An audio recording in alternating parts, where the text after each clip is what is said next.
maestría en proyectos para el desarrollo urbano. Para nosotros es un gusto en esta ocasión tener a Claudia Costa. La conozco principalmente como profesora de un diplomado en el cual estuve participando recientemente, y me parece que su visión sobre la vivienda y la relación que hace sobre el desarrollo urbano es una postura muy interesante para quienes no solamente desarrollan proyectos urbanos, pero para todas aquellas disciplinas que inciden en el desarrollo de la ciudad. Entonces, me permito presentarla. Claudia Costa es abogada, experta en políticas de suelo urbano para América Latina por el Lincoln Institute of Land Policy. Es maestra en estudios urbanos por el Colegio de México, maestra en Derecho por la Fundación Getulio Vargas y actualmente realiza su doctorado en Administración Pública y Gobierno en esa misma fundación. Fue estudiante visitante en el MIT, es parte del cuerpo docente del Lincoln Institute of Land Policy, de la Universidad del Rosario, con especialización en Derecho Urbano, del Instituto de Investigaciones Sociales en la UNAM, México, colaboradora en la Universidad Autónoma de Yucatán, México, y además realiza actividades de consultoría en diversos países de América Latina y de investigación y coordinación de proyectos en el área urbana en el Centro de Política y Economía del Sector Público de la Fundación Getulio Vargas. Ha sido dictaminadora de las revistas EURE en Chile, URBE en Brasil y del CRIM UNAM en México. Sus intereses profesionales y académicos incluyen el derecho urbanístico, las políticas de suelo e instrumentos de financiamiento urbano, la vivienda social y los estudios comparados de economía política, en los que cuenta con diversas publicaciones.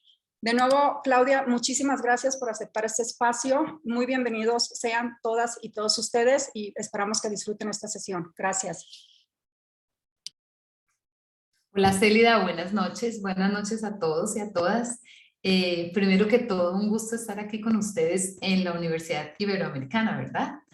Le agradezco mucho a Célida su invitación, por esta invitación que es realmente honrosa, ¿no? Es es un momento feliz poder sentarme aquí, compartir un rato con ustedes unas ideas y en la medida de lo posible dejar ese diálogo sembrado, que es lo que, digamos, lo que más necesitamos en este momento, por lo menos en las discusiones de desarrollo urbano. Le agradezco también a Carlos Delgado, que me ha estado acompañando aquí y ha sido súper paciente además conmigo, y a Rodrigo, que está ahora, estará con nosotros a lo largo aquí del evento. Bueno, como ustedes tienen el tiempo así como muy definido, entonces, sin más, podemos arrancar con la presentación.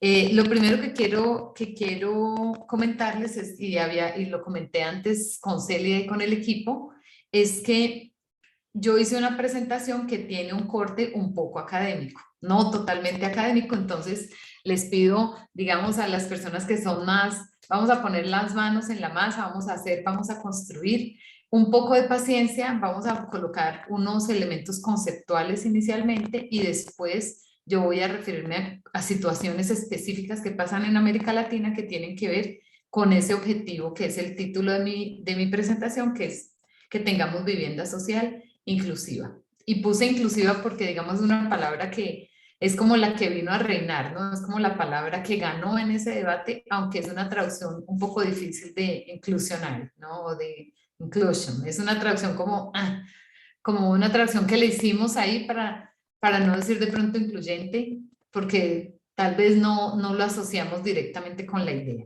Entonces, bueno, yo voy a presentar, mi presentación va a tratar entonces una parte un poco más conceptual al inicio. Yo los voy a estar un poco como incentivando a ustedes a discutir esos puntos de vista que tenemos ya estructurados en relación a la vivienda social y dónde debe estar la vivienda social y cómo podemos conseguir vivienda social. Y después vamos a hablar de las herramientas. ¿Listo? Pueden colocar todas sus preguntas, trataremos de abordar la mayoría de las que sea posible ahorita en la charla, ¿verdad? Voy a compartir mi pantalla. Yo hice una presentación. Espérame aquí. Yo hice una presentación que tiene, pues es una presentación al fin y al cabo de abogada. Entonces tiene algunas imágenes y no tiene tanto texto. Así que no se preocupen tanto por el texto. Bueno, el título de mi presentación es este que está aquí, ¿verdad? El que los llamó a ustedes, digamos, los atrajo a este evento de hoy. Vivienda social inclusiva y cómo podríamos pasar de un objeto abstracto, o sea, es decir, de ese deseo o de ese interés abstracto que tenemos de que esta vivienda social exista, a situaciones concretas en proyectos urbanos en las que podemos decir, ajá, aquí es posible tener vivienda social. Bueno, lo primero que quiero preguntarles a ustedes es lo siguiente, porque cuando hablamos de vivienda social inclusiva, antes hablábamos de vivienda, después hablamos de vivienda social para referirnos a un grupo específico de personas a las que por diferentes motivos no les es posible acceder a una vivienda solitas, digámoslo así, sino que es una vivienda de más bajo costo y que es eventualmente económica, ¿no? Por eso podemos decir, por ejemplo, que a veces nosotros decimos vivienda social o vivienda económica como sinónimos. Y ahí cuando decimos vivienda social estamos hablando de la parte económica, o sea, del precio, digámoslo así, y para quién va dirigido. Pero ahora estamos hablando de vivienda social inclusiva. Y ahí es cuando me quiero detener, o sea, en ese tercer apellido, en el segundo apellido que le pusimos a la vivienda, primero social y después inclusivo. Y vamos aquí, imaginen, observen esta imagen que tenemos aquí, ¿verdad? Esta es una imagen de Buenos Aires, de una villa que se llama Villa La Cava. Y aquí yo quiero preguntarles a ustedes, no tendremos la posibilidad de ver todas las respuestas, pero yo sé más o menos por dónde se van a ir las respuestas, entonces les voy a leer la mente, ¿listo? Esta imagen que ustedes tienen aquí, ¿se parece más o ustedes la asociarían más con segregación o con desigualdad? ¿Ustedes cuál de las dos escogerían? ¿Qué dices, Célida, que te estoy viendo aquí en la cámara? ¿Qué dices, Carlos? Desigualdad. Desigualdad. Y Carlos. Yo diría como de segregación también. Segregación. Y Rodrigo. Yo creo que desigualdad, la segregación es una consecuencia de la desigualdad. No tienes que escoger una. Desigualdad. No puedes. Esto es como las encuestas de opinión donde tú lo pones en un extremo. Listo. Lo más probable es que ustedes que no pueden participar porque no hice a tiempo el cosito para, ¿no? Para hacer como el pooling que uno hace, es que si pudiéramos hacerlo, lo más probable es que se viera, ay, alguien se metió por aquí a molestar, creo. ¿Ve? ¿Ustedes están viendo mi pantalla? Sí, ay. Ven, Josué, ¿por qué no te...?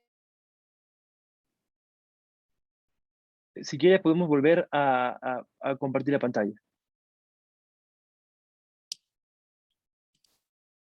¿Se pudo bloquear, Rodrigo? Sí, listo, ya está.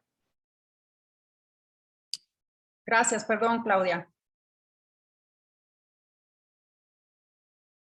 Creo que estás en mute. Es una lástima que esto ocurra en nuestros eventos, porque pues Alejandro, ahora es Alejandro. Ay, Alejandro, déjanos trabajar un ratito. Anda.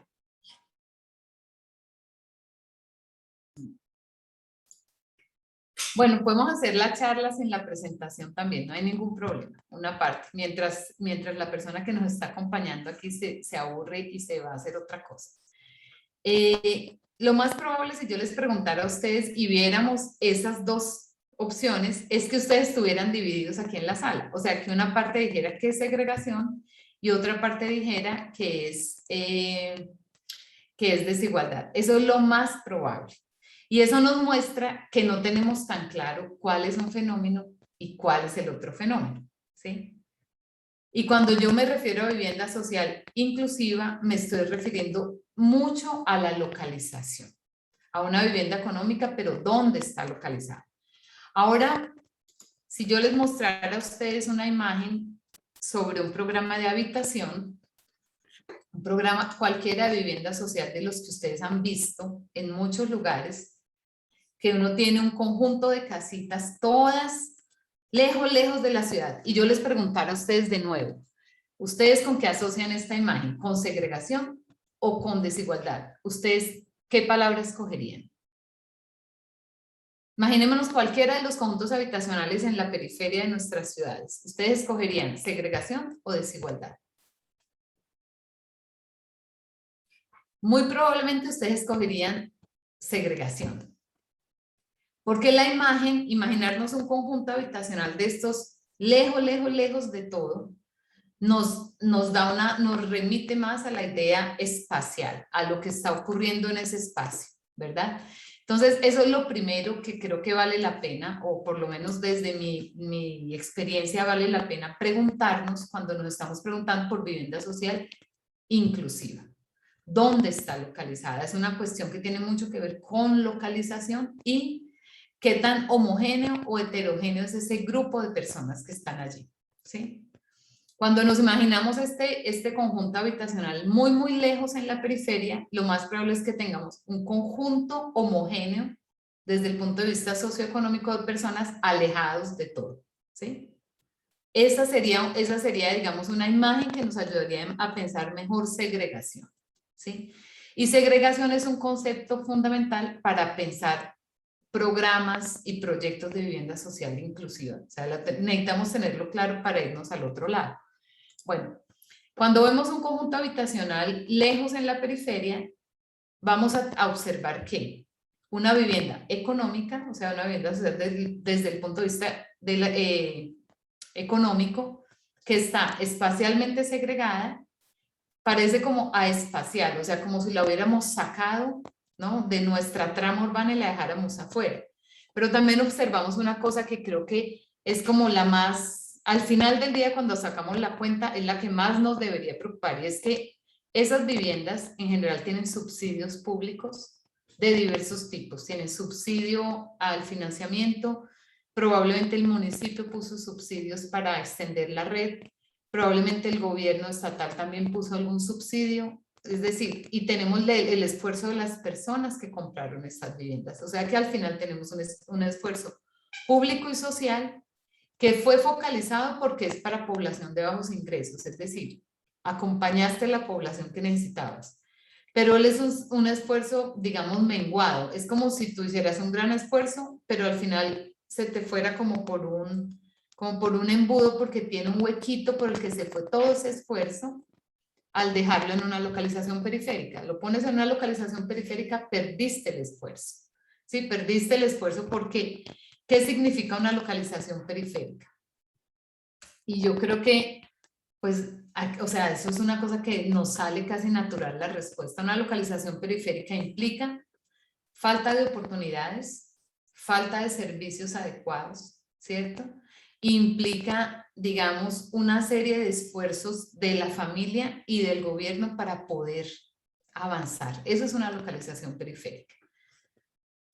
Ahora, ¿qué sería, entonces, imaginándonos por oposición a eso, una vivienda social inclusiva? También sería una vivienda económica, ¿verdad? Como la otra, pero que está espacialmente integrada o no segregada, ¿sí? Podríamos decir que es integrada por oposición a segregada. ¿Y eso qué significa? Y ahí me gusta mucho como pensar qué sería una vivienda integrada espacialmente, es decir, en el espacio. No tiene que ser una vivienda en el barrio más rico de tu ciudad. No necesariamente es eso. ¿Y por qué lo pongo aquí en nuestra charla? Porque lo primero que vamos a recibir, digamos, de cuestionamiento cuando estamos pensando en viviendas socialmente, viviendas sociales inclusivas o socialmente incluidas en el espacio, es que te van a decir, no puedes juntar digamos, grupos sociales tan diferentes económicamente.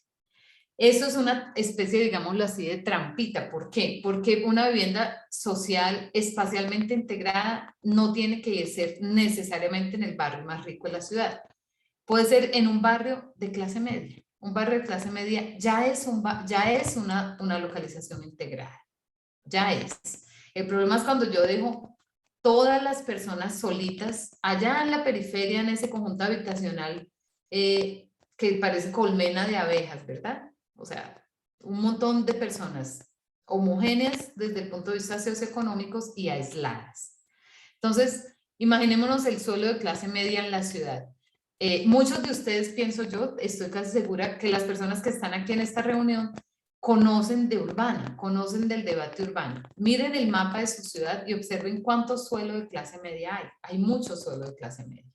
Entonces, cuando pensamos en una vivienda social integrada o inclusiva, estamos pensando una vivienda social que se va a esparcir en todo ese suelo de clase media, ¿sí? Que es bastante, que evita el desplazamiento de sus beneficiarios y que favorece la integración funcional y social de los hogares.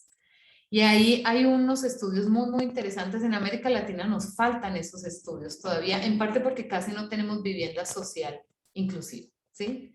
Y en parte porque no hemos avanzado todavía en esos estudios, que nos muestran los beneficios para una familia de bajos ingresos que entra en un barrio de clase media, ¿sí? Una de las cosas que ya se sabe hoy es que ese esfuerzo, digamos, no se refleja tanto para los papás. Digamos, supongamos que yo fuera una familia de bajos ingresos que entro a un programa de habitación que cae en un barrio de clase media. Probablemente para mí, Claudia, la vida no necesariamente va a ser más fácil. No significa que yo voy a estar mucho mejor. Voy a estar mejor localizada en relación a las oportunidades. Pero, por ejemplo, puedo estar lejos de mi red de apoyo, ¿sí? Es decir, de la vecina o de la familia que me ayuda a cuidar a mis hijos, etc. Pero ¿para quién es el impacto fuerte? Para mis hijos. O sea, los esfuerzos que hacemos cuando localizamos vivienda social bien integrada en el espacio son esfuerzos de generaciones, es decir, lo vamos a ver hacia el futuro. Bueno, vamos a ver, ¿será que intentamos mostrar otra imagen? ¿Será? Bueno, vamos a ver si nuestros amigos ya se aburrieron. Si no se aburrieron, pues Estamos listos. no es que se aburran pronto. Bueno, esta es una imagen de la ciudad donde yo vivo, que es Sao Paulo, ¿verdad? Ustedes pueden, viendo este mapa es el mapa de ingresos, digamos. Ustedes ven que este mapa concentra el color oscuro hacia el centro y el color claro hacia afuera, ¿sí? Eso significa que las personas con más dinero viven en esta zona central y las que tienen menos dinero viven periféricamente, ¿sí? Este es el mapa, digamos, de la segregación en el espacio. Es decir, la segregación siempre es socioespacial, ¿sí? Y este mapa no tiene nada de raro, realmente no tiene nada de raro. Si ustedes hacen el mismo mapa, en la mayoría de las ciudades latinoamericanas sale parecido. Los grupos con más recursos están concentrados en algunas áreas y entre más vas hacia la periferia, es más pobre, digámoslo así, ¿cierto? Ahora vamos a ver otra imagen. ¿Por qué deberíamos preocuparnos con la segregación? Uno de los motivos es que la segregación, cuando tenemos este mapa aquí de Sao Paulo, o este mapa aquí que es de Bogotá, que es de la ciudad donde yo crecí, una parte de mi vida viví aquí en Bogotá, nos preocupamos porque cuando tú ves este mapa, tú no estás solamente viendo ingresos o población, también estás viendo oportunidades al final de cuentas, ¿sí? En este mapa de Bogotá, ustedes pueden imaginarse que los que están en azulito son los que están con peores oportunidades. Y los que están en amarillo, más o menos, y los que están en rojo concentran las oportunidades. ¿Cuáles son las oportunidades en este mapa? El acceso a educación, cultura y recreación, ¿sí? Este es un grupo.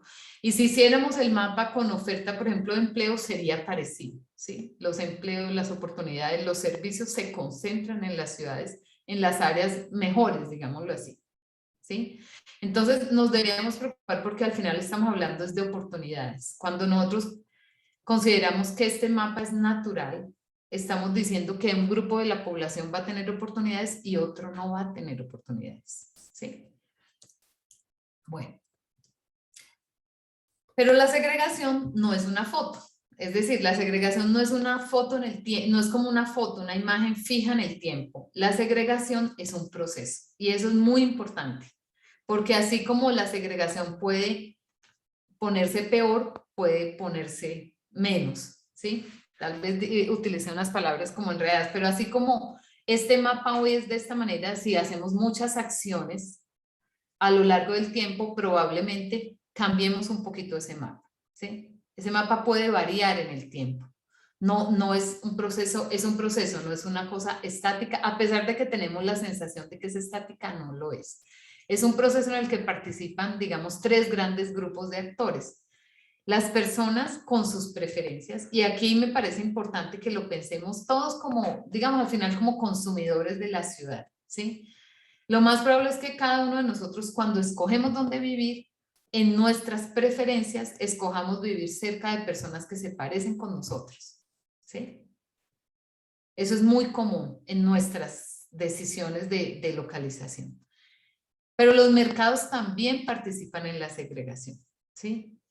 Los mercados, por ejemplo, los mercados de suelo e inmobiliarios, ellos generan tendencias de segregación. Y esas tendencias tienen que ver en parte con sus estrategias de ganancia inmobiliaria. Cuando ustedes ven, por ejemplo, les voy a dar un ejemplo bien típico digamos, de estos procesos en los mercados del día a día. Cuando ustedes ven un barrio, digamos, más popular o de clase media, donde empiezan a aparecer conjuntos de apartamentos con un perfil más alto, ¿cierto? Normalmente tiene un aviso que te dice exclusivo, exclusividad. Este es un conjunto exclusivo y el desarrollador inmobiliario lo va a reforzar mucho cuando él necesite diferenciarte del vecino, ¿sí? Entonces él también va a promover estos procesos porque él obtiene ganancias de eso. Pero también los gobiernos también participan en los procesos de segregación, ¿sí? Ellos toman decisiones de planeación, de gestión y de inversión que nos configuran esos mapas de colores, ¿sí? Me voy a devolver un minuto al mapa de Bogotá, aquí. Fíjense que este es un mapa de educación, de cultura y de recreación, ¿cierto? El gobierno participa bastante, digamos, con sus decisiones de localización en donde hay oferta de educación, de cultura y de recreación. Es decir, no es una cuestión aleatoria, ¿sí? Probablemente las zonas con mejor oferta también son zonas que están mejor servidas en infraestructuras viales, mejor servidas en otros servicios, ¿verdad? Entonces, el gobierno también va a participar, ¿sí? Y participa con sus decisiones de planeación. Hay una literatura muy importante que nos falta todavía hacer mejor el puente con América Latina, que es toda la discusión de si la zonificación es segregadora o incluye a las personas, ¿sí? Si las decisiones regulatorias incrementan los costos de vivir en la ciudad o permiten que la ciudad sea, digamos, más asequible desde el punto de vista económicamente, ¿sí? Nosotros tomamos decisiones que van a configurar también esa segregación. Listo. Esa última tiene mucho que ver con lo que les voy a hablar ahora, que es, digamos, qué se puede hacer. ¿Qué se puede hacer para reducir la segregación y generar vivienda social inclusiva? Bueno, una cosa que es muy importante aquí para pensar, y yo creo que una parte de las personas que están en esta sala hoy trabajan con planeación, trabajan con gestión, ya sea en el sector público, en el sector privado o en esa interfase, porque eso está más mezclado de lo que nos gustaría decir que está, digamos. Hay mucha más mezcla entre las decisiones privadas y las públicas, de las que pensamos, inclusive a nivel técnico. O sea, muchas veces uno trabaja en el gobierno, después trabaja en el sector privado. Eso es una cosa muy frecuente en América Latina, ¿sí? Entonces, pensemos desde el punto de vista del gobierno. Cuando tú le preguntas a un gobierno municipal qué puede hacer por la vivienda social inclusiva, lo más probable es que te diga, yo no tengo plata, como decimos en mi país, en colombiano, no tengo dinero, no tengo. ¿Será que un gobierno lo único que tendría es dinero, por ejemplo? ¿Qué podría hacer un gobierno municipal para generar vivienda social? Supongamos que no tiene mucho dinero, ¿sí? Lo primero que vale la pena decir es que él tiene capacidad regulatoria y esa capacidad es tan importante en el mercado o más que el dinero de un subsidio, ¿sí? Además, el dinero de un subsidio solito no te garantiza localización. Ustedes ya lo vieron, o sea, ustedes hicieron unos programas enormes que generaron viviendas que tienen una localización muy comprometida. En Brasil también tenemos programas de vivienda social que tienen subsidio, pero localizaciones muy comprometidas también, ¿sí? Entonces, no necesariamente el subsidio te va a garantizar, muy probablemente solito además no te va a garantizar vivienda social inclusiva, ¿sí? Pero la regulación sí te puede favorecer mejores localizaciones y también condiciones de oferta, y eso lo vamos a ver ahora. Bueno, ¿qué más hay? El gobierno también tiene capacidad regulatoria para definir quién se va a beneficiar en un momento dado, o sea, la focalización, a quién vamos a beneficiar con medidas de vivienda social y qué tanto se puede promover o tolerar la mezcla o digamos, la separación, digámoslo así. Cuando veamos el caso de Estados Unidos, por favor, acuérdense de esto, de la mezcla, ¿sí? De esa idea de la mezcla. ¿Qué tanto el gobierno, digamos, va a aceptar la mezcla o qué tanto va a presionar, va a aceptar la exclusión, es decir, que vivamos súper separados, o qué tanto va a presionar para que haya mezcla social? Eso es una cosa que está dentro del ámbito de facultades de un gobierno. ¿Y qué más? Tiene una capacidad de gestión. La capacidad de gestión yo diría que es la que más nos cuesta trabajo ver en América Latina, porque no estamos como tan acostumbrados a imaginarnos el gobierno gestionador, digámoslo así. Voy a mostrarles dos ejemplos, dos casos en los que lo que más resalta en esos casos es la gestión pública, ¿sí? Pero la gestión que está allí y que en parte nos toca desarrollarla, digamos, a lo largo de experiencias, genera condiciones, ventajas, incentivos, articulaciones, es decir, una vez entramos a discutir la gestión, la capacidad de gestión de un gobierno, es como si se nos abriera un gran abanico, ¿sí? Bueno, aquí finalmente llegamos al título de mi presentación, ¿verdad? Yo les dije que yo les iba a hablar de la vivienda social inclusiva, que cómo puede pasar de ser un objeto abstracto a algo concreto, ¿verdad? Bueno, pensemos en los planes de ordenamiento municipal que en México se llaman los planes, como el plan general de la ciudad, el plan, ¿quién me ayuda de ustedes? El plan... General de Desarrollo Urbano, por ejemplo. Gracias, Carlos. El Plan General de Desarrollo Urbano. Pensemos en el Plan General de Desarrollo Urbano de la ciudad. Yo podría hacer una apuesta con ustedes en todas las ciudades que estén escuchando, que si ustedes abren el Plan General, va a decir que a todos nos gustaría tener vivienda social. O sea, si ustedes abren el Plan General, en algún momento ustedes pueden hacerle la búsqueda ahí con la lupita y decirle vivienda social y te va a aparecer.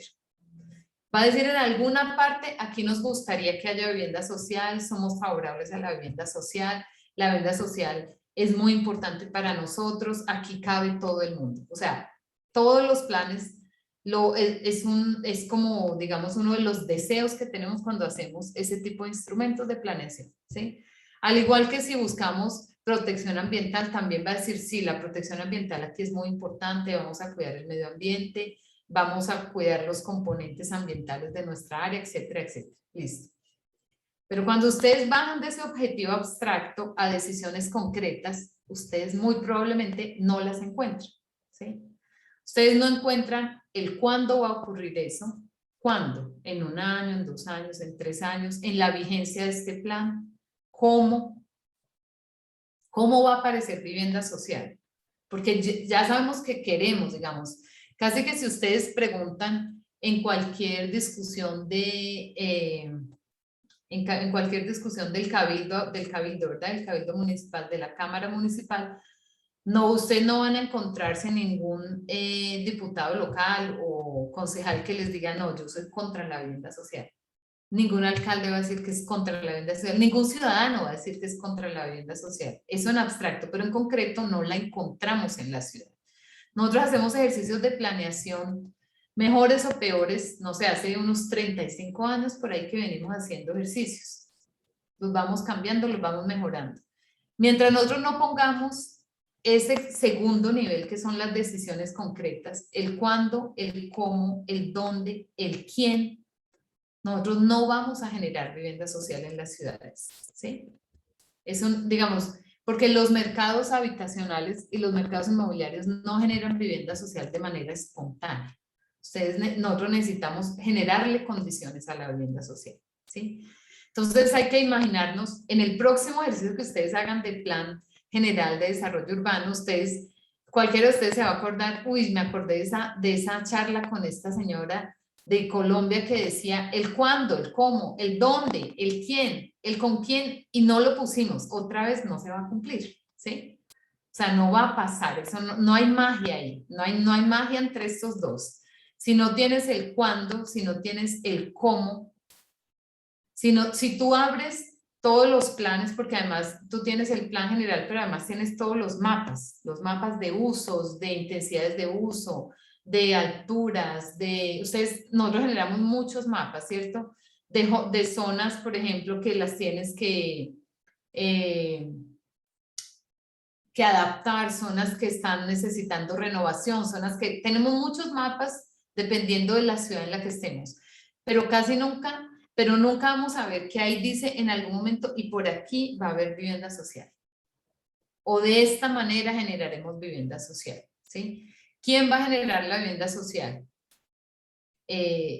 Cada proyecto inmobiliario o el gobierno, o si no ponemos estas decisiones que es el quién, el cuándo, el cómo, el dónde, el con quién, no lo vamos a lograr. Y por eso necesitamos instrumentos que la materialicen. Lo que yo voy a hacer de aquí para adelante es contarles a ustedes algunas experiencias. No es de ninguna manera, digamos, una receta, porque no existen recetas, ¿sí? Existen contextos y discusiones. Y entonces yo les quiero proponer, les quiero contar algunas experiencias de gente que ha intentado caminos y un poco cómo les va con esos caminos. Bueno, este es el primer caso que a mí me parece muy interesante. Además, en el debate mexicano tiene más sentido porque ustedes tienen un diálogo muy intenso con lo que pasa en las discusiones de planeación en Estados Unidos, que es normal, son su vecino, digámoslo así, ¿verdad? Y es que en Estados Unidos hay toda una discusión para que ese cómo, cuándo, dónde ocurra, digamos, ¿sí? La zonificación es un instrumento que en Estados Unidos tiene otra connotación porque no es exactamente igual a como lo usamos en América Latina, pero la zonificación en Estados Unidos ha sido históricamente un instrumento para excluir comunidades, grupos. Tiene otras características, digamos, no es tan parecido con nuestra segregación. Nuestra segregación es más una segregación económica, ¿verdad? De ingresos y menos, por ejemplo, de raza, ¿sí? Que en Estados Unidos tiene un poco más esa connotación. Bueno, la zonificación, que ha sido históricamente excluyente, también se usa para ser inclusiva, ¿sí? Para generar viviendas asequibles, ojo, o sea, viviendas económicas y comunidades económicamente diversas, es decir, además de que sea económica, que sea integrada espacialmente. Este es el caso más interesante, a mi juicio, digamos, de los que tenemos por ahí en el repertorio de discusiones jurídicas sobre estas obligaciones de vivienda, que se las voy a explicar un poquito mejor. Lo que me gusta de poner este caso acá es lo siguiente. No sé si ustedes conocen el dicho de 2 abogados, 3 opiniones, ¿verdad? Nosotros, o sea, ponga 2 abogados de acuerdo, ¿verdad? Que no llega, ¿sí? Este fue un caso rarísimo en el que la Corte Suprema de California es un estado que más o menos es Colombia, tiene como 55 millones de habitantes y tiene un PIB muchas veces el de Colombia, ¿verdad? Pero estamos hablando de un estado grande, con mucha población y con debates muy propios. La Corte Suprema de California en 2015, digamos que le dio el apoyo a estas medidas de zonificación incluyente, ¿sí? Lo más interesante de este debate es que fue una decisión unánime de la Corte. O sea, la Corte, todos los jueces de la Corte, demócratas y republicanos y por ahí algún perdido, juntos decidieron que esto era importante. Fue una decisión unánime en la que dijeron, la Corte dijo, las ciudades pueden exigirle a los desarrolladores exigencias de vivienda social, ¿sí? Hay de muchos tipos y aquí ya quiero ser un poco más, digamos, a mí me gusta también contarles que no es una idea como uniforme, ¿sí? Hay más de, digamos, hay más o menos 1000 entre ciudades y counties, ¿no? Que son esos municipios menores que tienen instrumentos de zonificación incluyente. Pero hay de muchos tipos, o sea, es de muchos tipos. Entonces, por ejemplo, hay unos que dicen, son todos vinculados a los proyectos inmobiliarios y tienen diferentes, digamos, diferentes características.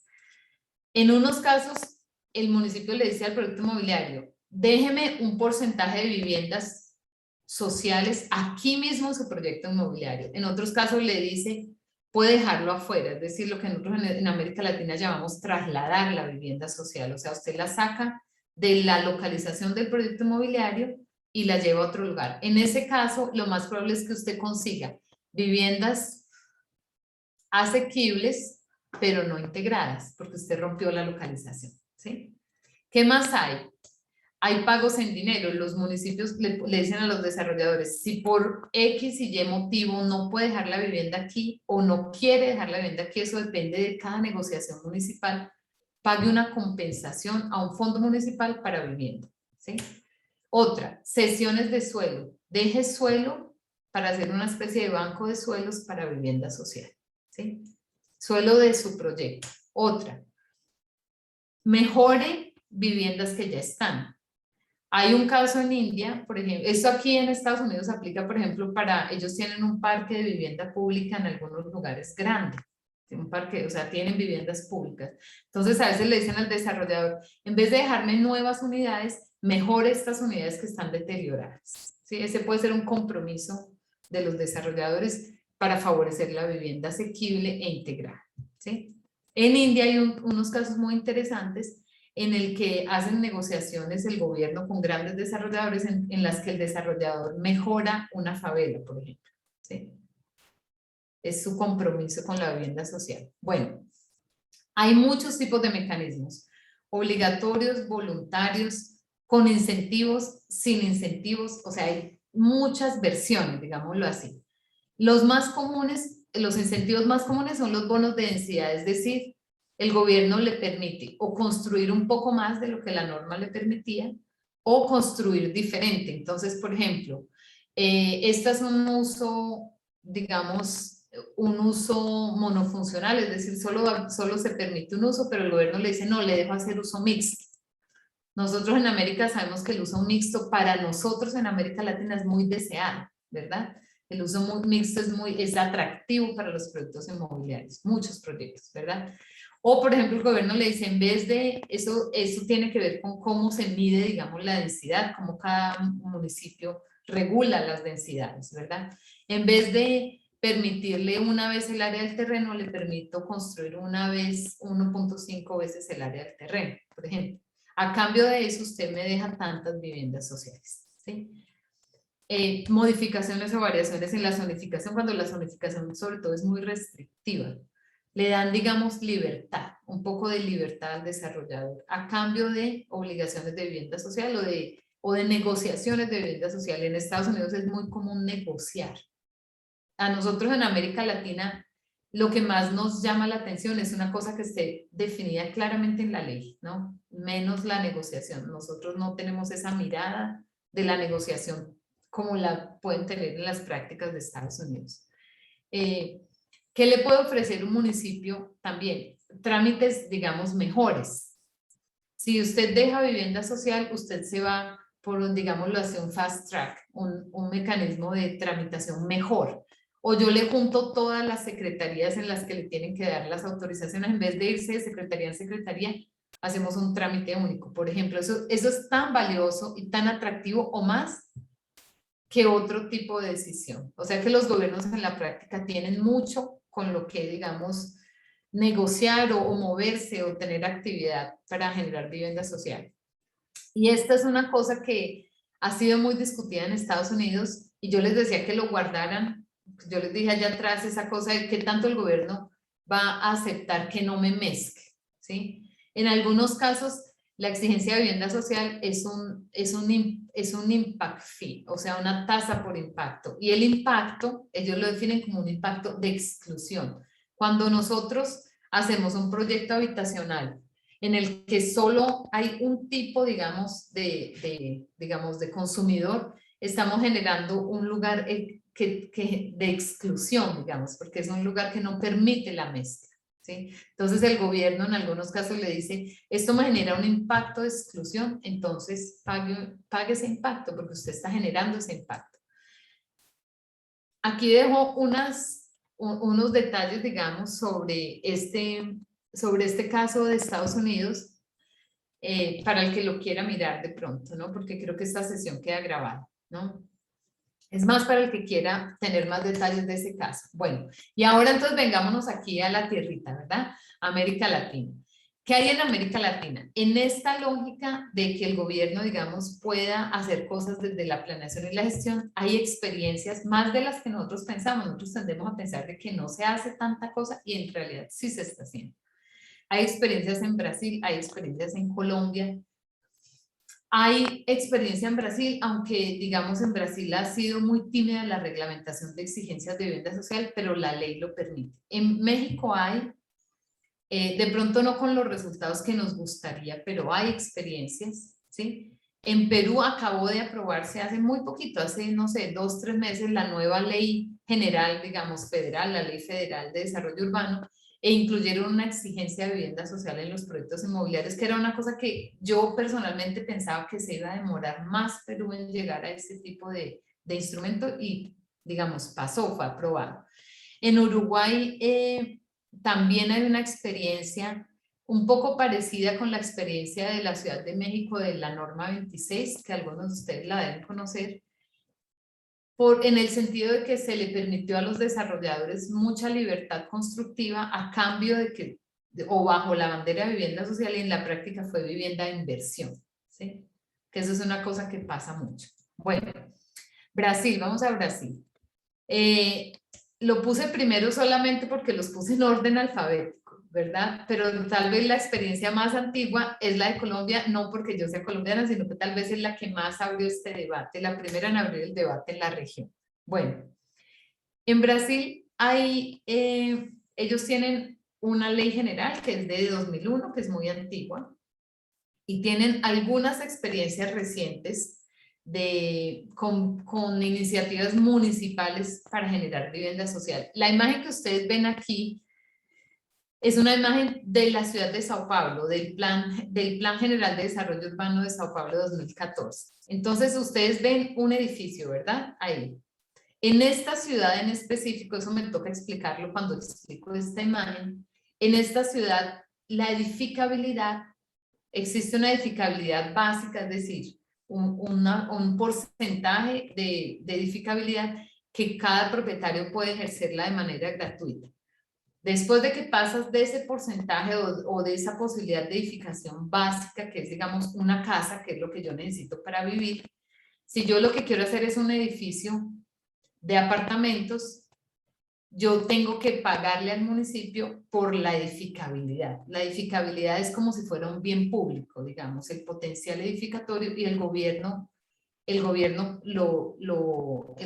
digamos, no lo entrega de forma gratuita, sino que el particular que se quiere beneficiar paga por él. Eso es, se le llama, es el cobro por edificabilidad acá. Entonces, en Sao Paulo, lo que el gobierno decidió fue, cuando usted haga unos tipos de proyectos, en este caso son proyectos grandes, ¿verdad? Usted está obligado a dejar 10% del área construida para vivienda social, ¿sí? Pero ese 10% no se lo cobramos, ¿sí ven? Es una mezcla de una exigencia porque yo no puedo decir, no quiero dejar, pero al mismo tiempo es un incentivo porque le da una especie de bono de densidad, le dice, ese 10% no se lo cobro, ¿sí? No se lo cuento en el área computable, no se lo cuento, ¿sí? Entonces, en la práctica es como si ese 10% no pagara edificabilidad. Las opciones. Y después de Sao Paulo, que es como el pionero, digamos, en ese tipo de herramientas en Brasil, Salvador, que es una ciudad que es costera, creó una figura parecida en 2016. Es un tema nuevo aquí. Las opciones. Entonces, en Brasil en Sao Paulo, puedes dejar ese 10% de vivienda social dentro del proyecto, ¿verdad? O lo puedes mandar afuera, que ahí sería social, pero no inclusiva, ¿verdad? Ahí quebraste, digamos, la idea territorial. En Salvador es una cosa muy interesante, a mí me parece, de la norma, dijeron, no lo puede dejar dentro del proyecto, solo lo puede dejar afuera. O sea que ya es asequible, pero no inclusiva, ¿verdad? Se puede compensar, se puede pagar a un fondo, Y en Sao Paulo, digamos, se hicieron unas reglas bien específicas de lugares donde sería preferible que aparezca vivienda social, que son sobre todo los ejes de conectividad de la ciudad donde se está esperando que haya densificación, ¿sí? ¿Qué no reguló? No reguló quién es el destinatario. ¿Qué es lo que pasa cuando tú no regulas quién sería el destinatario de una vivienda social bien localizada? ¿Qué podría pasar? Imagínense que yo voy por la calle aquí en una zona bien localizada y veo una vivienda, un apartamento a un precio muy bueno, porque eso es el precio de una vivienda social en una zona bien localizada. A mí me parecería una excelente vivienda de inversión, ¿verdad? Entonces, si no está destinado, si no está claro quién se puede beneficiar, yo, Claudia, puedo ir a comprar, ¿sí? Entonces, aunque yo lo puse aquí pequeñito, en la realidad es un candado bien grande. Si nosotros nos metemos, digamos, con esta lógica de estas iniciativas y no definimos el perfil de quién se va a beneficiar, probablemente se nos vuelva vivienda de inversión. Bueno, en Colombia, nosotros tenemos iniciativas municipales que después se volvieron nacionales, ¿sí?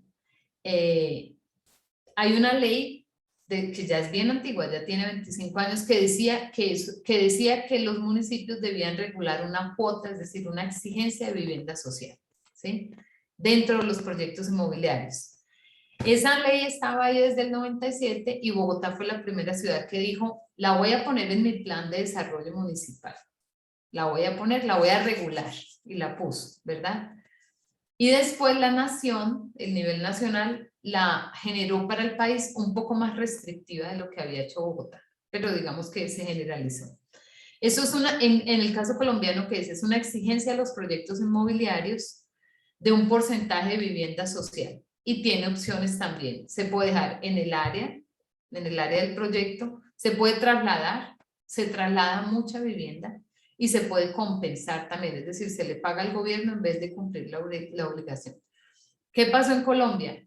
Parecido con lo que yo les acabo de decir de Brasil. No reguló quién se puede beneficiar. En la práctica, los proyectos bien localizados en los que sale vivienda social, que son muchos porque eso es una obligación, digamos, salen al mercado ya sin vivienda social porque es una vivienda tan buena para inversión que los inversionistas compran antes de que salgan al mercado el proyecto, ¿sí? Lo que es una pena realmente, porque en la práctica no es que haya una vivienda barata, es que estamos haciendo una especie de subsidios cruzados para que aparezca esa vivienda. Y si no regulamos quién se puede beneficiar, se nos va de nuevo el esfuerzo, se nos queda lleno de huequitos y por ahí se nos fue el esfuerzo social, digamos. Bueno, y ahora les voy a contar, yo les dije a ustedes que yo les iba a contar esfuerzos que se pueden hacer desde la planeación, pero también desde la gestión. ¿Se acuerdan que yo les hablé de la gestión? Bueno, pues estos ya son los que tienen que ver con la gestión. ¿Listo? Voy a hablar de estos 4 proyectos que son iniciativas municipales y son bien diferentes. 3 que son público-privados y 1 que es privado, solito, sin público. Listo. Miren esta foto aquí. A mí me gusta mucho esta foto porque esta foto resume el proyecto.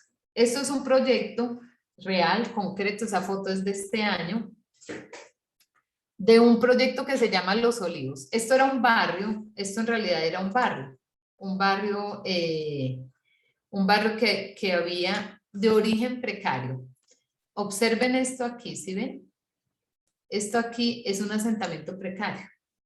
En las montañas, estos son los cerros de la ciudad de Bogotá, que era una zona, siempre fue una zona en que no se podía construir, entonces tuvo ocupación informal, ¿cierto? Con el paso del tiempo y por diferentes inversiones, esta zona se volvió una zona muy bien localizada, ¿sí? Muy, muy bien localizada. ¿Qué pasa con las zonas bien localizadas? De origen populares o precarias, pasa esto. Se convierten en zonas caras, ¿sí? Este edificio y este edificio antes fueron parecidos con esto aquí, ¿sí? Fueron como esto, eran casitas de asentamiento precario. Bueno, cuando este proyecto, cuando esta historia llega al municipio, lo que estaba ocurriendo era que había un comprador que estaba utilizando todo tipo de prácticas para comprar las casitas que estaban localizadas acá, en todo este sector, que era un barrio que es el barrio Los Olivos, que era una zona, era precaria y ya se había regularizado, entonces la gente tenía título de propiedad, ¿sí? Ese comprador ya había comprado más o menos la mitad del barrio, iba demoliendo y dejando los escombros. Además que esa es una práctica de expulsión de población en los barrios, ¿cierto? Cuando este asunto le llega al municipio, le llega de los propios habitantes que quedan, que es más o menos la mitad, que le dice al municipio, nos están presionando para que nos vayamos del barrio, nos están presionando para salir del barrio.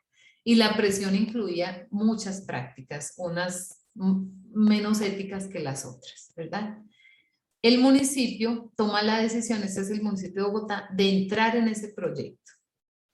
Él entra, el municipio decide que esto va a ser un proyecto público-privado y no un proyecto privado. Expropia una parte de ese suelo al particular que ya lo había adquirido, le expropia una parte y llama a la gente que está viviendo ahí, que todavía no ha salido, que todavía no ha sido expulsada, y le dice, hagamos un proyecto de asociación público-privada, ¿sí? Una buena parte de las familias que no habían vendido todavía se mete al proyecto y entrega su sueldo como un aportante al proyecto, ¿verdad? El gobierno al final se asocia con el desarrollador se vuelve el socio del municipio, ¿sí? Y hacen un proyecto público-privado. En este proyecto, en esta zona aquí, va a ser el edificio que se parece con estos edificios, que es el edificio de altos ingresos. Y estas son las casas de vivienda de interés social, para la gente que se asoció y que quería seguir viviendo donde había vivido, ¿sí? Esta es otra manera de hacer vivienda social inclusiva, en el sentido de que las personas puedan vivir en la localización en la que ya están, ¿sí? El gobierno también, digamos, en este caso, aportó capacidad de gestión, aportó la posibilidad de que el proyecto se hiciera con tiempos mejores, aportó la posibilidad de canalización de subsidios para estas familias, ¿cierto? El privado aportó bastante recurso porque él es el que financia el proyecto. Al final, las viviendas de altos ingresos más los subsidios y los otros logran, digamos, hacer el cierre financiero y se saca el proyecto. Estas personas hoy, esto lo entregaron hace poquito, las familias ya están viviendo acá, ¿sí? Si alguien tiene interés, ese artículo fue un artículo de Lincoln, debe estar publicado en la página de Lincoln este caso, pero es un caso muy, muy interesante de gestión. Otro caso de gestión. Este es un proyecto de iniciativa pública, no es público-privada como en el anterior, es de iniciativa pública porque el municipio inicia la gestión. Esto es un lote que está muy bien localizado en una antigua área como industrial, pero está bien localizado, sus vecinos son clase media, ¿sí? Es lo que yo les decía de clase media. Hay una cierta, digámoslo así, barrera que es esta calle, que hace que los vecinos no estén cerca, pero no tan cerca, digamos, ¿sí? Y es un proyecto de vivienda social que se hace en una zona bien localizada, ¿sí? La arquitectura en este caso juega un papel muy importante para que la gente se quede en el proyecto, ¿sí? La arquitectura es muy, muy importante. Este es otro proyecto, este es en Brasil, aquí en Sao Paulo. Esto aquí era una antigua favela, esta zona se llama Jardim Edith, que es un proyecto habitacional que se construye en una zona que se transforma, digamos, era una zona más popular y se transforma en una zona carísima. Y dentro de esa zona carísima, a partir de las exigencias de edificabilidad, las que yo les decía, el gobierno logra dejar vivienda social acá con fíjense que la arquitectura es muy diferente de la arquitectura de los vecinos, ¿sí? Este proyecto ya tiene un buen tiempo y sigue siendo un proyecto de vivienda social, ¿sí? Aquí inclusive hay comedor, hay como equipamientos comunitarios, ¿no? Hay un comedor, hay un jardín infantil, creo, hay varias cosas. Y la configuración, digamos, de la arquitectura hace que a pesar de tener estos vecinos, que ustedes los ven aquí tan caros, siga siendo digamos, protegida, digámoslo así, como vivienda social. Y este último es el programa Rivera Norte, ¿verdad? Es el nombre de este programa. Es que aquí no me está dejando el lapicito, no me suelta, ya. Es el programa Rivera Norte. Esto es en una ciudad en Chile donde un privado dijo, voy a hacer un proyecto de mezcla social con público y privado. Voy a ponerlos juntos y hacer todo un ejercicio con público y privado, no, con mezcla social, es decir, con gente en mejor condición económica y en peor condición económica, y el proyecto sale adelante, digamos. Más allá, digamos, de nuestra expectativa, que eso no tendría cómo ocurrir. Y con eso ya abrimos a comentarios, a preguntas, a dudas. Voy a dejar la pantalla, no sé si la dejamos ahí un poquito. Ya estamos aquí disponibles. No, y nuestro amigo se fue, se aburrió. Sí, aburrido. Muchísimas gracias, Claudia. Sí, entonces ya queríamos comentarles que ya está habilitado el chat de aquí de Zoom para que por favor puedan ir colocando sus preguntas. Y Claudia, mientras van llegando las preguntas, te quería comentar algo, o bueno, más bien era una consulta. En estos contextos en donde se solicita al desarrollador incluir parte de la vivienda o del desarrollo a vivienda de interés social o de interés, sí, vamos a llamarla así, de interés social, o vivienda social. ¿Cómo ha sido un poco la recepción o la compatibilidad entre la población a la que iba dirigido originalmente un proyecto a lo mejor de alto nivel versus una población que a lo mejor no iba a tener la capacidad de comprar? O sea, como yo he escuchado casos en donde las personas tienen esta como preocupación de que vayan a sentirse desplazados, o sea, resentidos, como que no se sientan bien acogidos por la población a la que iba originalmente esto. O sea, sociológicamente hablando, ¿cómo funcionaría una combinación de esta naturaleza o cómo, de acuerdo a las experiencias que has visto, ha trabajado esta parte, ¿no? Porque desde mi punto de vista lo ideal sería hacer esta mezcla, pero he escuchado casos en Canadá, por ejemplo, que la gente de mayores recursos no les gusta vivir al lado de personas con menores ingresos. Entonces, no sé qué has escuchado tú en ese sentido. Y ahorita voy con las otras preguntas del público. ¿Sí? Está en mudo tu... Ya lo abrí. Sí, gracias. Muchas gracias. Es muy buena pregunta, la pregunta de la integración, ¿verdad? La integración es una pregunta que nos preocupa mucho. No hay una respuesta única, Carlos. No hay una respuesta única y tiene que ver con muchas cosas. Tiene que ver con qué tan acostumbrados estamos a mezclarnos, por ejemplo, ¿sí? ¿Qué tantos preconceptos o prejuicios hay de lado y lado, de parte y parte? Porque hay de los dos lados, ¿no? Y digamos que tanto, otro elemento es una cuestión de escala, digamos, y qué tanto podemos hacer como unas transiciones menos rígidas o menos bruscas entre un grupo y otro, ¿sí? Entonces vamos ahí. Los recelos de parte y parte, ¿sí? En Chile hubo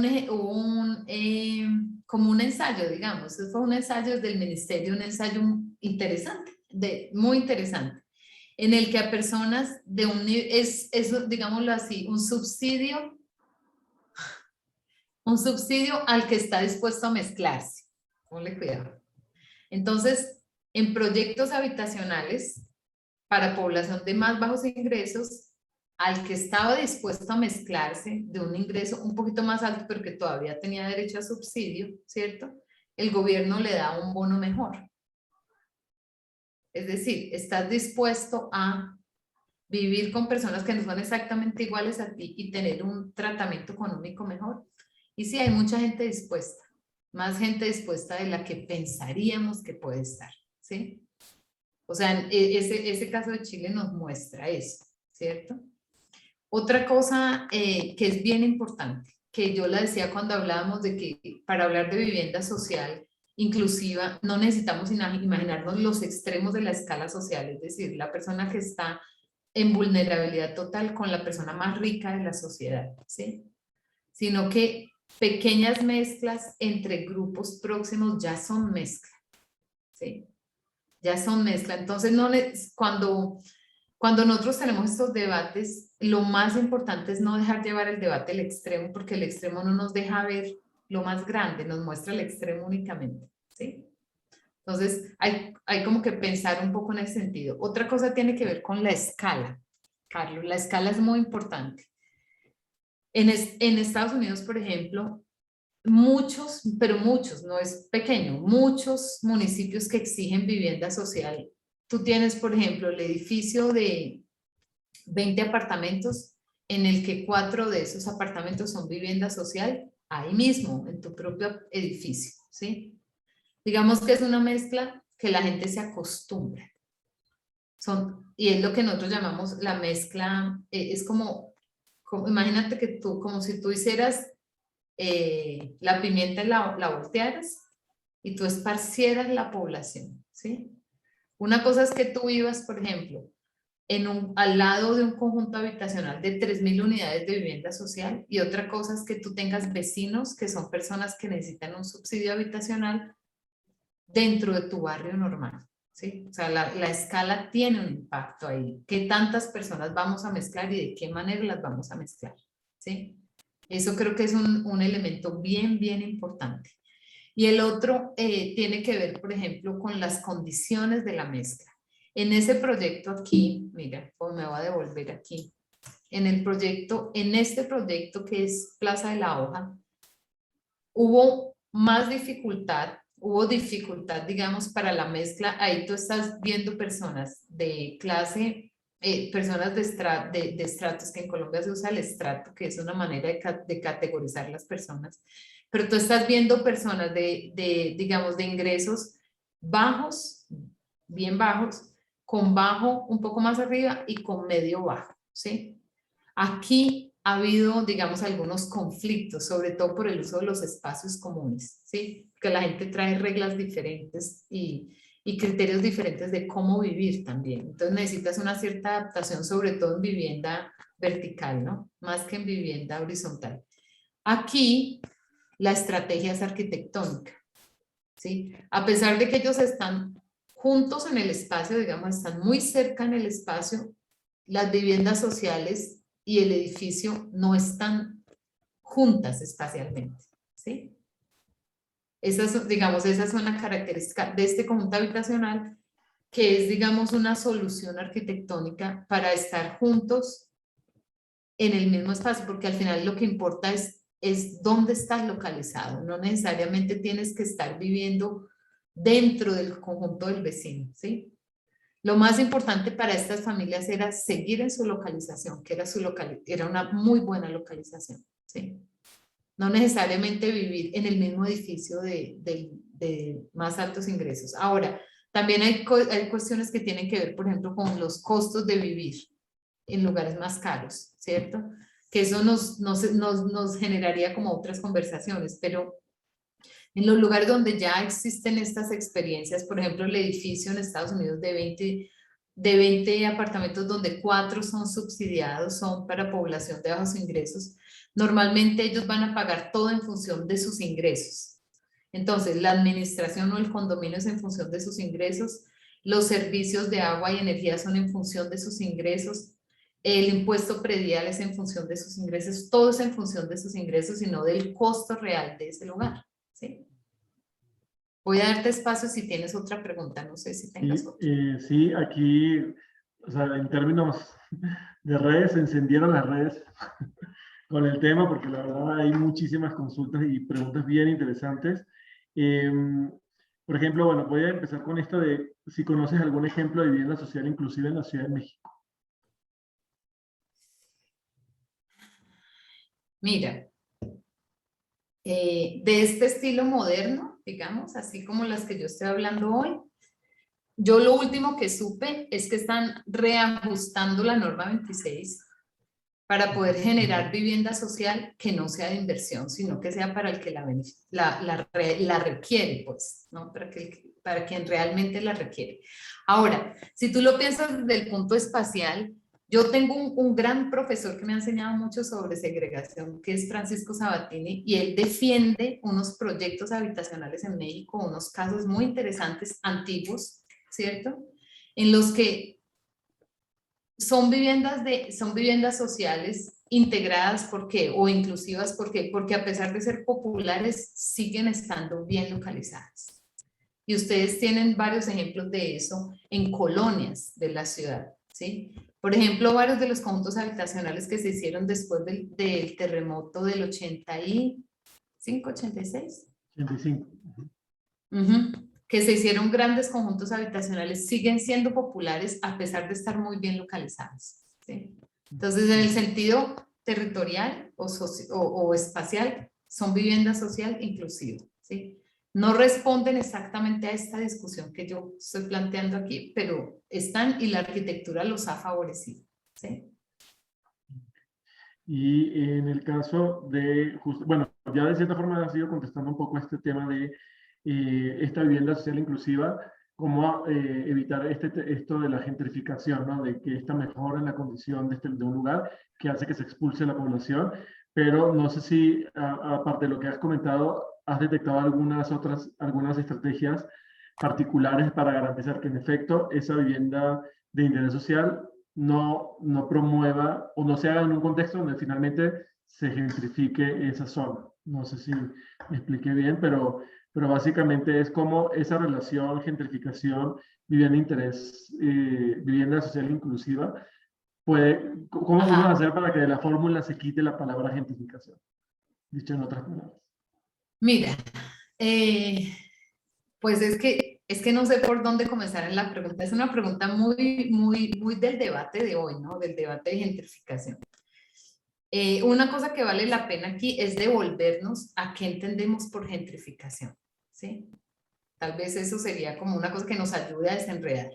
Porque gentrificación, digamos, una traducción así una traducción express de gentrificación sería algo así como el ennoblecimiento o la transformación de una zona más popular en una zona que tiene población que tiene un perfil popular a una población de ingresos más altos, ¿sí? Más o menos es como una traducción, digamos así, rápida, pues, de gentrificación. Entonces, si la usamos en ese sentido, nos estaríamos imaginando barrios populares donde empiezan a aparecer proyectos inmobiliarios más caros, ¿sí? ¿Sí? Sí, Si esos sí. proyectos inmobiliarios más caros, entonces dos cosas. Un barrio popular en el que están apareciendo proyectos inmobiliarios más caros no es un barrio que está generando vivienda social, ¿sí? O sea, esos proyectos inmobiliarios no son de vivienda social, ¿sí? Otra cosa es que nosotros, por ejemplo, definamos que en un barrio que es popular y que tiene potencial de densificación, se puede densificar justificándolo con vivienda social y al final no generemos vivienda social. Sí, que eso es lo que nos suele pasar en América Latina, que ese barrio se vuelve un barrio, digamos, que se densifica además con muy buenas condiciones normativas y la vivienda social no es social, es vivienda de inversión, ¿sí? Ahora, viéndolo de otra lógica, digamos, de una lógica más como más sociológica, muchos barrios populares se densifican con el tiempo, ¿sí? Dependiendo del tipo de densificación, esa densificación no es solamente una densificación que obedezca que estás expulsando una población pobre para poner una población de más altos ingresos. Parte de esa población nueva muchas veces son los hijos de los que ya vivían en el barrio. ¿Sí? Gente que quiere seguir viviendo en su entorno y la única manera de que yo tenga oferta habitacional nueva es, digamos, o que incremente la oferta habitacional es con densidad, ¿sí? Entonces creo que nos toca como tomar con cuidado el término y ver en qué casos él es una real y total amenaza a la vivienda social, ¿sí? Ahora, lo más importante sería que nos mezclemos, ¿sí? Que logremos un poco de mezcla social, ¿sí? Algunos conjuntos, digamos, por ejemplo, algunos edificios para personas de ingresos más altos en barrios populares no es necesariamente malo porque nos estamos mezclando, ¿sí? El problema es cuando nosotros digamos, nos separamos y es por colores, ¿no? Ahí es lo más difícil, digámoslo así. Hacer esa combinación. Y justamente hablando un poco de segregación, que salió un poquito el tema al final de lo que comentabas. Hay varias preguntas que tienen que ver un poco con el tema de la vivienda social inclusiva en zonas periféricas, ¿no? Un poco, por ejemplo, hay un comentario que dice, bueno, se puede reducir la distancia de las casas en la periferia con un transporte adecuado, o por ejemplo hay otra pregunta que dice, ¿cuáles serían las características principales de una vivienda social inclusiva con localización periférica? No sé si llamarle como un deber ser para trabajar a esas viviendas en particular en ese contexto.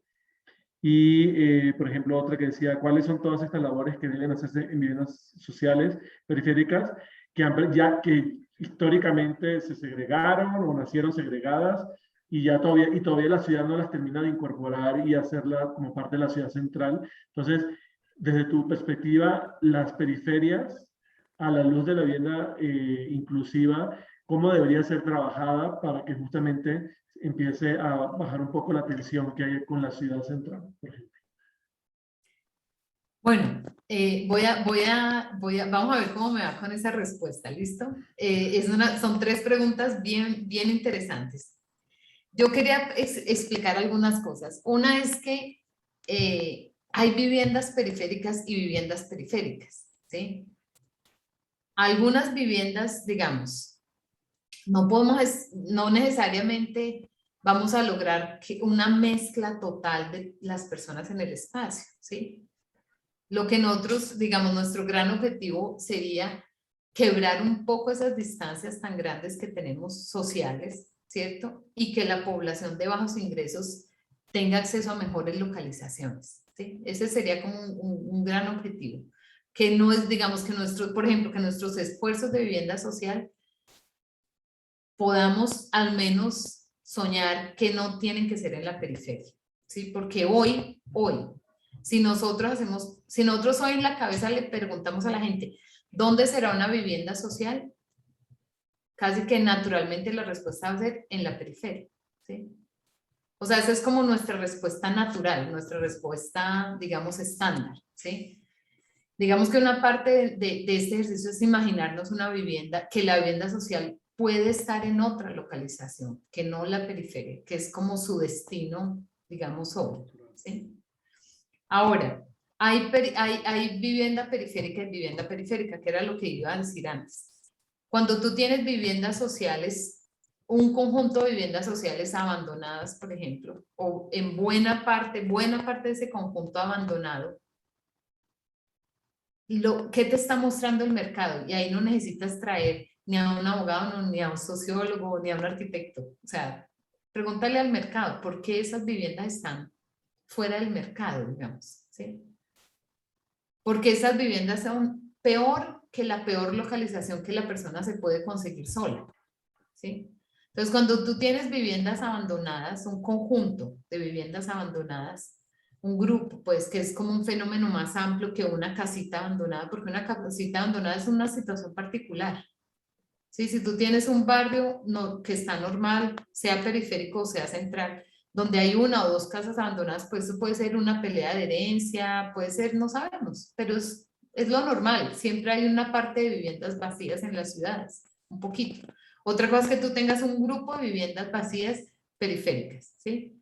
Cuando tú tienes ese grupo de viviendas vacías periféricas, lo que está pasando allí es que la localización de esas viviendas es peor que la peor de la ciudad, al punto de que nadie quiere estar ahí, ¿sí? Y por ejemplo, mucha gente va a preferir irse a una localización precaria, pero mejor, ¿sí? Porque esa localización es peor que las otras. Y la prueba de eso sería que tú pongas esa casa a la venta al mercado y no tengas comprador. Si tú no tienes comprador para esa vivienda, es que esa vivienda en la práctica, así tenga un crédito inmobiliario y lo que tú quieras, esa práctica está fuera del mercado, esa vivienda está fuera del mercado, ¿sí? O sea, está tan mal localizada que el mercado no reacciona a ella, ¿sí? Ahora, cuando tú tienes ese caso, ahí tienes que ver, ahí sí es que casi que caso a caso la respuesta, tienes que ver si tiene algún sentido seguirle invirtiendo a eso, ¿sí? A veces de pronto lo que necesitamos es aceptar que eso que ocurrió ahí es un error y digamos integrar la ciudad a ese conjunto es un esfuerzo demasiado caro para la ciudad, tan caro que puede ser más fácil aceptar el error y hacer otro conjunto más cerca, ¿sí? Porque esa integración es una integración costosa para todos. Y no es solo costosa en términos de infraestructuras, también es costosa en términos de tiempo de las personas. Las personas pagan con su tiempo vivir periféricamente, ¿sí? O sea, la población de bajos ingresos completa el costo de vivir lejos con su tiempo, ¿no? Con su tiempo, con su falta de oportunidades, ¿sí? Pero además tú tienes una serie, por ejemplo, de servicios que no puedes proveer fácilmente como los servicios de seguridad pública, porque está tan lejos que el Estado no tiene ni cómo llegar, o sea, le queda muy difícil. Entonces, creo que hay que pensar un poco, como pensar un poco en eso. Tú estabas preguntando las zonas de la vivienda social en zonas periféricas. La vivienda social tiende a quedar en zonas periféricas por el precio del suelo, ¿sí? El precio del suelo siempre te va a llevar a las localizaciones más distantes para la vivienda social, ¿sí? Por eso es que estos instrumentos, que son instrumentos además muy valiosos, nos permiten, es como si ellos nos abrieran suelo barato en zonas mejores, mejor localizadas, ¿sí? Ahora, eso no significa que las ciudades no se vayan a expandir y que no haya periferia más popular. Es parte, digamos, de nuestra, casi de nuestra configuración social. Nosotros tenemos una parte entre, no sé, 40 y 50% de la población que es más pobre. Entonces, pues, se va a reflejar en el espacio, ¿verdad? Tiene que necesariamente reflejarse. Ahora, los gobiernos y las inversiones públicas pueden alterar un poco ese mapa de las oportunidades, por ejemplo, con transporte, ¿sí? Con transporte, con llevar equipamientos escolares, con llevar, o sea, también puede, digamos, descentralizar un poco la oferta de servicios, ¿sí? También lo puede hacer. Es una posibilidad, digamos, ¿no? Y en ese contexto, bueno, particularmente de esta, o sea, lo que tú has conversado a lo largo de la sesión, ha habido mucho este énfasis entre la parte pública, privada, o sea, las relaciones entre lo público y lo privado, la forma en cómo se pueden hacer este tipo de acuerdos para incentivar a un lado al otro. Y en ese sentido hay una, por ejemplo, una pregunta que hicieron que justamente también se me vino un poco a la mente a mí de, en estos casos que tú presentaste, por ejemplo, ¿hubieron antes de darse este tipo de estrategias modificaciones a la ley o a los programas de desarrollo urbano para que esto se viabilizara? O, dicho en otras palabras, este tipo de acuerdos o de acciones o de estrategias está legalizado, está expresado en documentos, en normas que hagan que si cambia el gobierno, igual se mantienen este tipo de acuerdos, o cómo has visto la experiencia en América Latina en ese sentido. Mira, me voy a volver acá. Esto es digamos, un camino recorrido en un país, ¿verdad? Tú primero tuviste, en este caso, la ley nacional, pero además que era una ley que decía, cada municipio deberá reglamentar, ¿sí? Hasta que un municipio no reglamentara, la ley nacional no iba a tener como impacto, ¿sí? Después un municipio que dijo, yo lo hago, voy a reglamentarlo. Y lo pones como una regla dentro del plan de desarrollo urbano. Es una de las reglas del plan de desarrollo urbano, ¿sí? Así como el proyecto inmobiliario tiene que dejar, no sé, cesiones de suelo para vías, también tiene que dejar un porcentaje para vivienda social. Y lo que yo les decía, recordando que hay que decir quién es el beneficiario, ¿no? Porque si no, lo que hace es dejar vivienda de inversión y ya, no pasamos al siguiente, ¿verdad? Y después de ese nivel municipal se devolvió al nivel nacional. Esto en el caso de Colombia, ¿sí? En el caso de Colombia fue esa la lógica, ¿sí? En el caso de Brasil, no tienes una expresión así clara en la ley federal diciendo, porque Brasil es un país federal como México, en el que diga, estás obligado a hacerlo de esta manera o de la otra, ¿sí? Pero si tú revisas, digamos, como los principios generales de la ley, deben ser inclusive parecidos con los principios generales de la Ley de Desarrollo Urbano actual de México, de la ley federal, que te dice, por ejemplo, que la vivienda social es, un, digamos, un objetivo de interés de todos, etcétera, etcétera, que el sector privado debe contribuir, que debe haber un equilibrio entre los beneficios y las obligaciones de la urbanización, que debe haber solidaridad, y esta base te permite establecer este tipo de instrumentos, ¿sí? Entonces, Sao Paulo lo hizo sin que, digamos, inclusive en la ley, en el nivel nacional, no decía algo exactamente concreto al respecto, ¿sí? Pero tienes las condiciones para discutirlo, ¿sí? Tienes las condiciones. Ahora, me voy a volver acá. En este caso, por ejemplo, no tenías exactamente una ley o una regla que te dijera cómo hacer la gestión pública, ¿sí? Pero el municipio ya tenía instrumentos y se metió, ¿sí? Por ejemplo, todas las iniciativas que tienen que ver con el gobierno ofrecer la capacidad de gestión pública es menos en la ley, digámoslo así, y más en la iniciativa del gobierno de hacer gestión, ¿sí?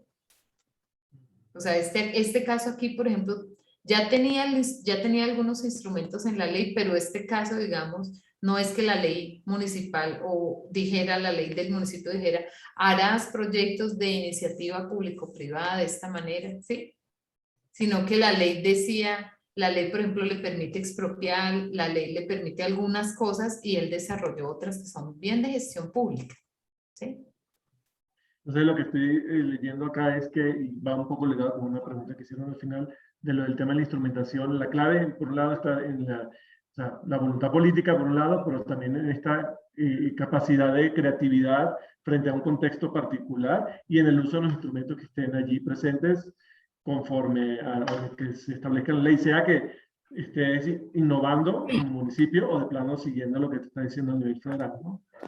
Mira, en este caso, por ejemplo, que es el de Sao Paulo, de ese conjunto habitacional, esto aquí sí lo hizo el municipio, pero hasta donde yo me acuerdo, esto aquí tuvo mucha presión del Ministerio Público, o sea, del organismo de control, diciéndole al municipio, tiene que dejar vivienda social. O sea, el municipio en este caso, en este proyecto en específico, fue menos acción y más reacción, ¿sí? Es decir, hay muchos caminos por los que tú vas llegando, ¿sí? Lo que sí es cierto en todos los casos es que no vas a saber cómo hacerlo si no empiezas a hacerlo, ¿sí? Entonces, digamos, si tú hoy ves la discusión, no sé, la discusión de Bogotá con las obligaciones de vivienda social, pues ya es una discusión más fina, ¿sí? Si tú ves la discusión que hay hoy en Ciudad de México con la norma 26, pues ya es una discusión más fina porque ya les han pasado cosas, o sea, ya tienes un camino, ya sabes dónde te fue mal, ya sabes a qué el mercado reaccionó, ¿verdad? O sea, ya tienes como una especie de aprendizaje porque esto también implica, por ejemplo, aprender a sacar las cuentas, ¿sí? Las cuentas de un proyecto inmobiliario, ¿sí? Exacto.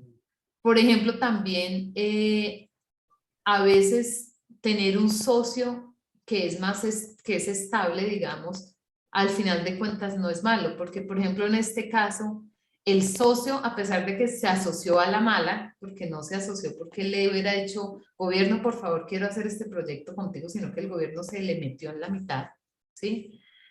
De cuando comenzó este proyecto a hoy, han pasado 2 gobiernos diferentes. Sí, esto empezó con un alcalde, después vino otro alcalde que tenía una posición política muy diferente y ahora vamos en una tercera alcalde, ¿sí? El hecho de que tú tuvieras en este caso un particular, un privado, que tuviera digamos, el recurso para sacar el proyecto adelante y con el que hubiera compromisos, también le generó a este proyecto estabilidad, ¿sí? Porque el gobierno que sigue, puede ser que no le parezca que esa es la mejor posición del gobierno, lo que sea, pero ya tiene un compromiso preestablecido y no lo puede cambiar de hoy para mañana, ¿sí? Porque hay un privado que le está diciendo, no, espérate que aquí ya hicimos un compromiso. Entonces, creo que también vale la pena repensar un poco de qué manera podemos hacer como obtener lo mejor de esas asociaciones público-privadas, ¿verdad? su beneficio para superar los cambios del gobierno, que son un dolor de cabeza en América Latina también, para los proyectos, ¿no? Y la última pregunta, no sé, bueno, para ya cerrar también y darle la palabra a la doctora Celia Gómez. En este caso, como consultaban un poco que, bueno, los proyectos que se han mostrado tienen una escala mucho de predio, de una zona puntual con un dueño o pocos dueños, pero para esta función, esta relación público-privado, se pudiera, o tú has visto casos en donde hay una escala más de barrio, o sea, como que tiene que, yo me estoy imaginando algo más como el tema de zonificación de una zona completa, más a una escala mucho más amplia que de un predio más pequeño. No sé si puedas comentar algo al respecto. Mira, yo quería tener una imagen aquí en porque si ustedes lo vieran en el territorio, tendrían otra percepción de lo que significa esta obligación, que es la obligación de vivienda social en Colombia y en Bogotá específicamente. Voy a ponerles una escala, es que a mí, yo sé porque yo estudio mucho los programas de vivienda de interés social en América Latina, y México y Brasil son programas de una escala muy grande, entonces cualquier programa de otro país parece una cosa muy pequeñita comparada, ¿sí? Pero listo. En Colombia el programa tal vez más ambicioso de viviendas casi gratuitas o gratuitas que ha habido en Colombia reciente es un programa que se llamaba 100.000 viviendas gratis. Esa fue la meta del gobierno nacional, 100.000 viviendas a un precio muy, muy subsidiado, casi gratuito, ¿verdad? O gratuito inclusive en algunos casos. 100.000, o sea que en el contexto de este país, sacar 100.000 viviendas con ese subsidio alto es una meta muy grande, ¿sí? Con independencia que tengamos un déficit mucho mayor, pero eso es la capacidad del gobierno, ¿cierto? Bueno, en esta ciudad, que es Bogotá, que además, si ustedes revisan, ustedes pueden revisar, por ejemplo, toda la política que ha habido de tu casa y esta es tu casa, ¿verdad? Que es los programas grandes del Infonavit. Normalmente los programas de vivienda de interés social se localizan fuera de la ciudad capital. Se localizan en el primero y en general en el segundo anillo porque el suelo es muy caro. Entonces la gente, normalmente estos proyectos van a ser proyectos de municipios periféricos, ¿sí? ¿Por qué estoy diciendo esto? Porque quiero darles un poco el contexto como de zonificación o de un instrumento que tenga una capacidad más que un proyectico, otro proyectico, ¿sí? O sea, hacer vivienda dentro de la ciudad capital es muy difícil, vivienda social inclusiva. Con este instrumento, Bogotá a lo largo de unos 10 años, más o menos 10, 12 años, generó unas 100.000 viviendas. O sea, no es un instrumento pequeño, es un instrumento enorme, con una capacidad fuertísima de incidencia, ¿sí? Que tiene además dos componentes. Uno es que si lo regulas bien, la vivienda te puede quedar bien localizada, ¿sí? Si lo regulas bien, atiendes a la población de bajos ingresos. Y uno que vale la pena pensarlo, no depende del círculo político, depende del movimiento del mercado inmobiliario. Está amarrado al mercado inmobiliario, entonces permanentemente tendrás oferta, ¿sí? Ya el gobierno tiene que trabajar su capacidad de gestión para sacar lo mejor posible de ese instrumento, ¿sí? Pero 100.000 viviendas es un montón de viviendas. Mucho más de lo que cualquier municipio es capaz de sacar solo, ¿sí? Y entonces este instrumento, por ejemplo, en términos de zonificación se hizo, es que no, me tocará explicarles un poco mejor cómo se hace la zonificación en Bogotá, pero digamos que están excluidas las áreas industriales y otras áreas, pero digamos todas las áreas de expansión, las áreas de renovación, ya ahora recientemente también las metieron, o sea, abarca una buena parte de la ciudad, ¿sí? Y con esto creo que ya se nos acabó el tiempo. Les quiero agradecer muchísimo a Celia, a Carlos, a Rodrigo y a todos ustedes que han estado aquí muy juiciosos acompañándonos. Bueno, muchísimas gracias, Claudia. Y bueno, le doy la palabra a la doctora Gómez para que cierre el evento.